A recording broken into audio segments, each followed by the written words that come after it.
नाशिक जिल्हा मध्यवर्ती सहकारी बँकेवर राज्य सहकारी बँकेला संस्थात्मक प्रशासक म्हणून नेमावे अशी मागणी जिल्ह्यातील नेत्यांसह कर्मचारी संघटनांकडून करण्यात आली होती।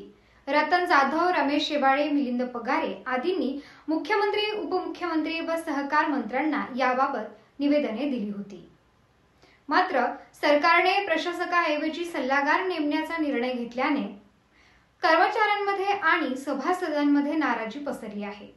याआधीही असा प्रयोग फसलेला असूनही पुन्हा तसाच निर्णय घेणे बँकेच्या हिताविरोधात ठरणार आहे।